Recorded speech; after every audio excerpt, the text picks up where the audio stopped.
bem-vinda ao módulo 1 do nosso curso de Morfofisiologia Cardíaca e aqui a gente vai falar sobre a anatomia do coração. Para entendermos melhor a orientação do coração, podemos imaginá-lo como uma pirâmide que caiu sobre um de seus lados. Seu ápice, a ponta da pirâmide, está projetado para frente, ligeiramente para a esquerda, e sua base está oposta, voltada em direção posterior.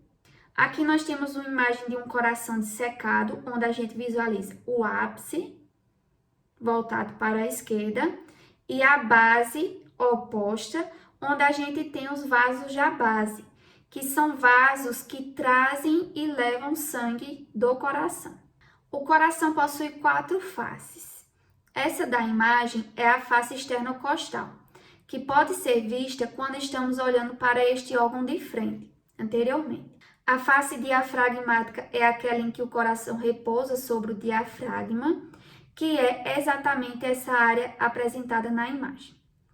As outras 2 faces são as faces pulmonares direita e esquerda, e são aquelas em que este órgão se relaciona com os pulmões de cada lado. Como nessas faces não dá para ver muito as estruturas do coração, eu trouxe as faces externocostal e diafragmática, que são mais representativas. Dentro da cavidade torácica, o coração está localizado no mediastino médio. Mediastino é um espaço central largo que separa as 2 cavidades pleurais localizadas lateralmente e que abrigam os pulmões. Ele é dividido em mediastino superior e inferior, e o mediastino inferior é subdividido em mediastino anterior, médio e posterior. É no mediastino médio que o coração está localizado. Em verde, nós temos aqui nessas 2 imagens um mediastino representado dentro da cavidade torácica em uma visão anterior e transversal. Além do coração, nós encontramos no mediastino médio o pericárdio, que é um saco que reveste o coração externamente, as origens dos grandes vasos da base, nervos e alguns outros vasos que vascularizam as regiões ali em seu redor. O coração é envolvido pelo pericárdio, que é um saco com 3 camadas. Ele prende o coração no mediastino, restringindo seus movimentos. Ele é formado pelo pericárdio fibroso e pelo pericárdio seroso. O pericárdio fibroso é o mais externo, formado por tecido conjuntivo denso. Ele se adere inferiormente ao diafragma e superiormente às raízes dos vasos da base. É essa camada do pericárdio que mantém o coração no lugar. Abaixo do pericárdio fibroso, temos o pericárdio seroso, que possui 2 lâminas. A lâmina parietal, que está em contato com o pericárdio fibroso, e a lâmina visceral, que está em contato com o coração. Nessa imagem, nós podemos ver todas essas estruturas e externamente a elas a gente tem tecido adiposo. O pericárdio fibroso é a mais externa delas e corresponde a essa lâmina. Internamente a ele, a gente tem a lâmina parietal do pericárdio seroso e aderida ao coração, a gente tem a lâmina visceral do pericárdio seroso, que também recebe o nome de epicárdio, que é a camada mais externa da parede do coração. Entre essas camadas, a gente tem a cavidade pericárdica, que não é tão grande assim. Ela, na verdade, é um espaço virtual onde a gente tem no seu interior o líquido pericárdico, que vai auxiliar fazendo com que essas lâminas se deslizem durante os batimentos cardíacos para diminuir o atrito entre elas. Eu trouxe essa imagem aqui para a gente entender melhor a relação das lâminas do pericárdio seroso e o coração. Imagine que você está pressionando um balão com a sua mão fechada. O balão são as lâminas e a sua mão é o coração. A parede do balão em contato com sua mão é a lâmina visceral e as demais partes formam a lâmina parietal. E o espaço entre as lâminas é a cavidade pericárdica, que é o que a gente estava vendo até agora. Essas câmaras formam sulcos na superfície externa do coração, e são 3 sulcos. Um sulco coronário e 2 sulcos interventriculares. O sulco coronário contorna o coração, separando átrios de ventrículos. Ele abriga a artéria coronária direita, a veia cardíaca parva, o seio coronário e o ramo circunflexo da coronária esquerda. Já os sulcos interventriculares, um anterior e posterior, separam os 2 ventrículos. O sulco interventricular anterior está localizado na face externa costal do coração e contém a artéria interventricular anterior e a veia cardíaca magna. O sulco interventricular posterior está localizado na face diafragmática e nele temos a artéria interventricular posterior e a veia cardíaca média, que também é chamada de veia interventricular posterior. Essa imagem é uma representação de como o coração funciona. Ele é formado por 2 bombas, uma bomba direita e uma bomba esquerda, e cada uma vai ter uma função. A bomba direita vai ter como função oxigenar o sangue, para que a bomba esquerda use esse sangue oxigenado para enviar para todo o corpo. Então, começando na bomba direita, nós temos o sangue que está vindo de todo o corpo, pelas veias cava superior e inferior, e vai chegar na sua primeira câmara, que é o átrio direito. Daqui, esse sangue vai seguir para o ventrículo direito, e ele vai impulsioná-lo através do tronco pulmonar e artérias pulmonares até os pulmões. Nos pulmões, esse sangue vai receber oxigênio e vai retornar para o coração, mas agora para a bomba esquerda. Esse retorno é feito pelas veias pulmonares e ao chegar ao átrio esquerdo, esse sangue logo segue para o ventrículo esquerdo e o ventrículo esquerdo impulsiona esse sangue para todo o corpo.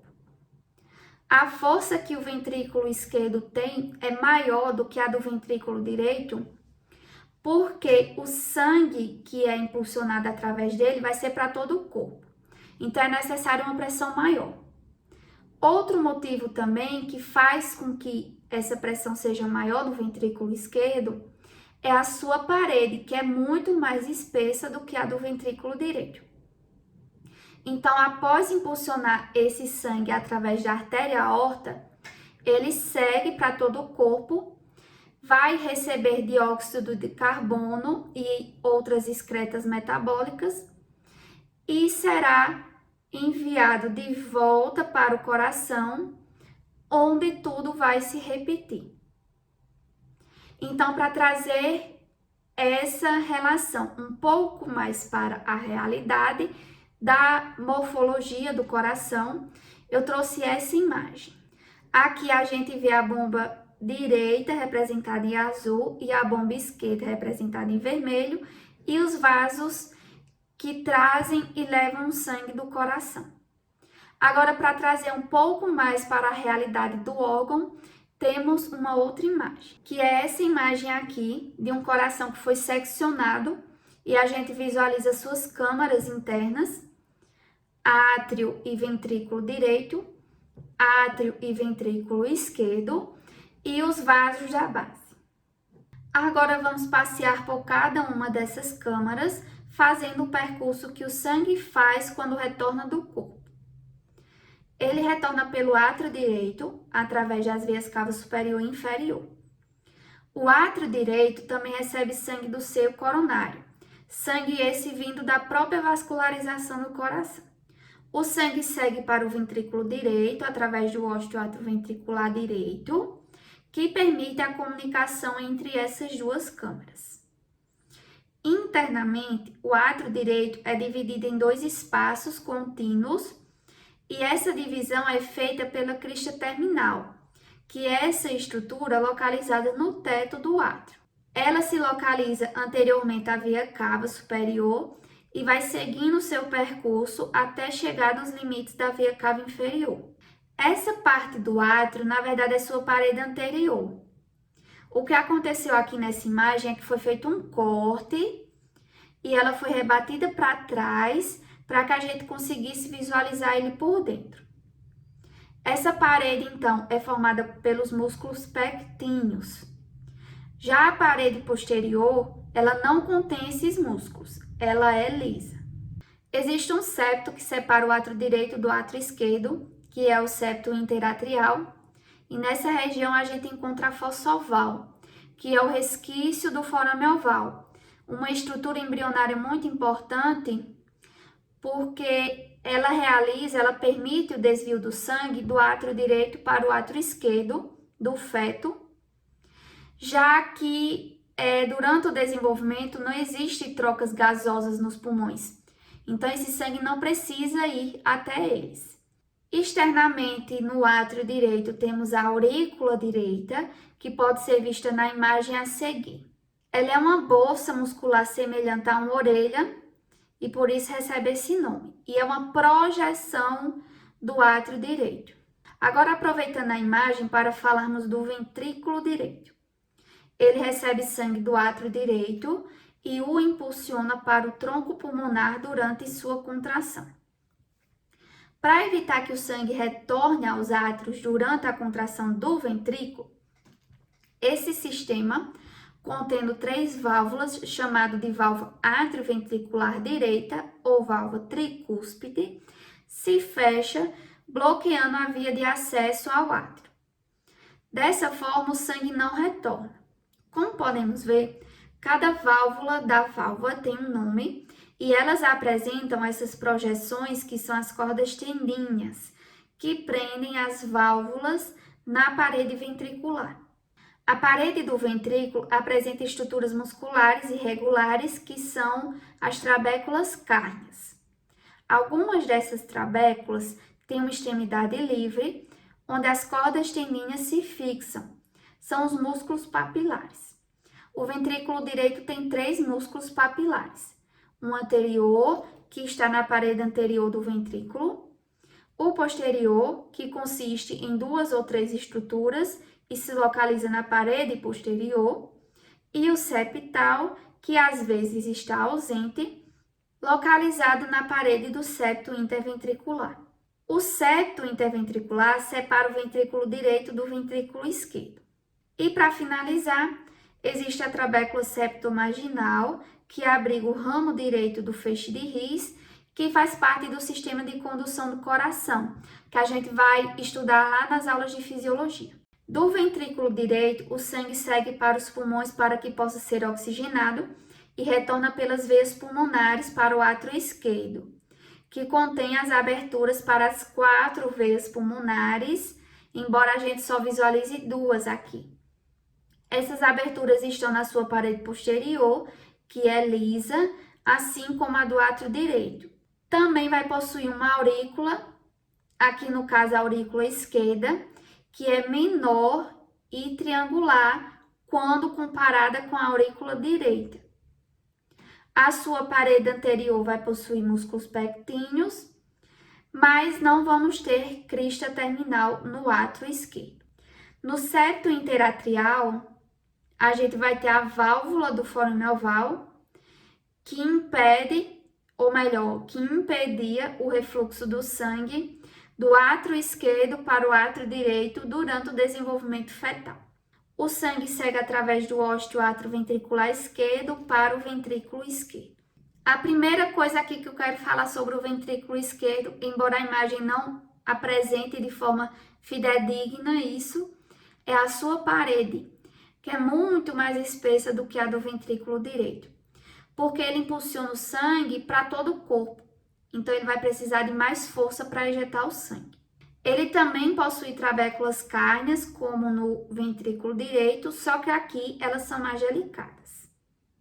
Também temos músculos papilares, mas aqui são apenas 2, o anterior e o posterior, que são maiores do que os do ventrículo direito. A válvula que separa átrio esquerdo de ventrículo esquerdo é a válvula atrioventricular esquerda ou mitral e possui duas válvulas. Ela recebe esse nome mitral porque ela parece com a mitra, que é um adereço usado na cabeça de bispos e papas. Eu trouxe essa imagem aqui que representa muito bem essa diferença na espessura entre a parede do ventrículo direito e a do ventrículo esquerdo. Tanto nesse corte frontal como em corte transversal, a gente percebe isso. Como já vimos, átrios e ventrículos possuem válvulas que fecham os ósteos atrioventriculares para evitar o retorno venoso. A abertura entre os ventrículos e os vasos também possuem válvulas, que são as válvulas semilunares. Elas vão exercer a mesma função das válvulas atrioventriculares. Aqui nós temos duas imagens do coração visto de cima, sem os átrios, para a gente visualizar essas válvulas. Aqui é um coração real e aqui é a representação dele. Essa é a região anterior e essa é a região posterior. Anteriormente, a gente tem as válvulas semilunares, que são as válvulas que fecham os ósteos do tronco pulmonar e da aorta. E posteriormente, a gente tem as válvulas atrioventriculares, a direita e a esquerda, que a gente já viu um pouquinho sobre elas. Mas aqui a gente vai ver mais um pouco e eu vou mostrar aqui também um pouquinho de como elas funcionam, porque a função delas é evitar o refluxo do sangue. Começando com as válvulas atrioventriculares, nós temos aqui um detalhe da válvula atrioventricular direita, onde a gente vê as cordas tendinhas e os músculos papilares. E essa outra imagem é de um coração dissecado, que a gente vê as câmaras cardíacas e as válvulas entre elas. A base dessas válvulas vão estar presas aos anéis fibrosos do esqueleto fibroso do coração, que a gente vai ver a seguir. E a outra extremidade, que tem as cordas tendinhas, vai estar presa aos músculos papilares. Aqui nós temos outras imagens, aqui a mesma que a gente estava vendo anteriormente, e essa em um outro plano de visão, que a gente vê átrio e ventrículo esquerdo em uma vista frontal. O que eu vou falar aqui também serve para a bomba direita do coração. Então, esse momento representado nessas imagens é o momento em que o sangue está fluindo do átrio esquerdo para o ventrículo esquerdo. Esse sangue chegou no átrio esquerdo pelas veias pulmonares e pela ação da gravidade, grande parte desse sangue já flui para o ventrículo. Aqui, como vocês podem ver, a válvula atrioventricular está aberta e a semilunar está fechada. A mesma coisa vale para a bomba direita. No momento em que esse sangue chega no ventrículo e ele começa a contrair para ejetar o sangue, as válvulas atrioventriculares vão se fechar. Quando isso ocorre, os músculos papilares se contraem e seguram as cordas tendinhas para evitar que a válvula everta para o átrio. Tudo isso com o objetivo de evitar o refluxo do sangue. Essa imagem explica e ilustra esse momento em que o sangue flui do átrio para o ventrículo e quando o ventrículo vai contrair, a válvula se fecha para evitar o refluxo. Já as válvulas semilunares são as válvulas que fecham os ósteos do tronco pulmonar e da aorta.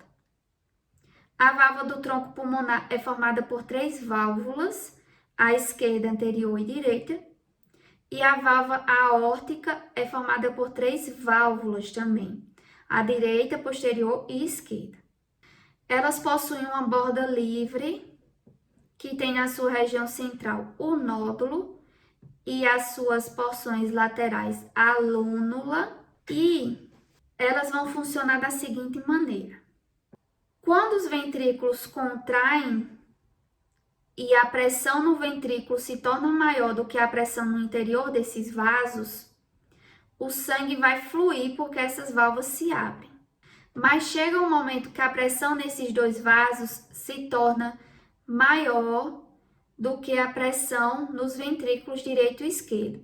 Então, quando isso ocorre, o sangue que foi impulsionado tende a retornar. Nesse momento de retorno, é claro que é só uma pequena parcela do sangue, as válvulas se fecham, porque o sangue vai se acumular nessas regiões que são seios aórticos e acaba obstruindo a passagem, tanto da aorta como do tronco pulmonar. E um detalhe aqui para a válvula aórtica é que as suas válvulas direita e esquerda possuem aberturas para os primeiros ramos da aorta, que são as artérias coronárias, que vascularizam a parede do coração. Então, quando o seio aórtico se enche de sangue, esse sangue flui pela artéria, tanto a artéria coronária direita como a esquerda, e aí vai vascularizar o coração. Essas imagens mostram esse momento em que as válvulas atrioventriculares estão fechadas e as válvulas semilunares se abrem porque a contração do ventrículo fez com que a sua pressão se tornasse maior do que a pressão dentro desses vasos. Aqui no caso a aorta, porque a gente está falando do lado esquerdo. Mas novamente, o mesmo vale para o lado direito do coração. Inicialmente esse sangue flui, mas quando a pressão na aorta e no tronco pulmonar se torna maior do que a pressão nos ventrículos, parte do sangue retorna. E isso faz com que as válvulas dessas válvulas semilunares se fechem. Os vasos que trazem e levam sangue do coração são os vasos da base. Eu já falei que são eles, mas eu não mostrei quem são eles. Começando do átrio direito, a gente tem a veia cava superior e inferior, que traz o sangue pobre em oxigênio de todo o corpo. Esse sangue passa para o ventrículo direito e é ejetado pelo tronco pulmonar, que logo se divide em artérias pulmonares direita e esquerda. E nos pulmões esse sangue é oxigenado e retorna ao coração para o átrio esquerdo pelas veias pulmonares, que são 4. A veia pulmonar superior direita, veia pulmonar inferior direita, veia pulmonar superior esquerda, veia pulmonar inferior esquerda. Esse sangue segue para o ventrículo esquerdo e é impulsionado pela aorta para todo o corpo. Aqui é o esqueleto fibroso, uma estrutura formada por tecido conjuntivo que separa eletricamente átrios de ventrículos. Esse esqueleto fibroso é formado por 3 estruturas: os anéis fibrosos, que circundam os ósteos atrioventriculares da aorta e do tronco pulmonar, o trígono fibroso, que é essa parte aqui que envolve o anel fibroso da aorta, e o septo membranáceo, que forma a parte mais superior do septo interventricular. Embora essa imagem não aponte, essa estrutura se localiza nessa região. A função do esqueleto fibroso é separar eletricamente átrios de ventrículos, formar um arcabouço para as aberturas dos ósteos atrioventriculares e dos vasos, e serve como ponto de fixação dos cardiomiócitos atriais e ventriculares. Como o coração é um órgão muscular, ele precisa ser vascularizado. Por mais que sangue entre e saia dele o tempo inteiro pelas câmaras cardíacas, esse sangue não é usado para vascularização dele, porque não tem como ele se difundir na parede do coração, porque é uma parede espessa. Então, começando pelas artérias que vascularizam o coração, nós já conhecemos elas, são as artérias coronárias direita e esquerda, que são os primeiros ramos da aorta. A artéria coronária direita, ela segue pelo sulco coronário e vai emitir 2 grandes ramos: o ramo marginal direito e o ramo interventricular posterior. Esses 2 ramos também vão formar outros ramos. Já a artéria coronária esquerda, ela se divide em ramo interventricular anterior e ramo circunflexo. Já o sangue que retorna do coração, retorna por várias veias, e dentre essas várias veias, nós temos três grandes principais que desembocam nessa estrutura presente no sulco coronário, na região posterior do coração, aqui na face diafragmática, que é o seio coronário. Esse seio coronário tem uma abertura no átrio direito, que vai enviar esse sangue para o átrio direito. É um sangue pobre em oxigênio. As três principais veias que desembocam no seio coronário. A veia interventricular anterior, ou veia cardíaca magna, que ela começa no sulco interventricular anterior e segue para trás do coração para encontrar o seio coronário. A veia cardíaca parva, que também se origina aqui da região anterior do coração e segue para trás. E a veia interventricular posterior, ou veia cardíaca média, que está localizada aqui no sulco interventricular posterior, na face diafragmática. Tem uma estrutura do coração que a gente não falou aqui, que é o sistema de condução do coração. Como ele tem uma função muito importante para a contração do coração, a gente vai falar sobre ele somente quando a gente estiver dentro da fisiologia cardíaca, no módulo 2.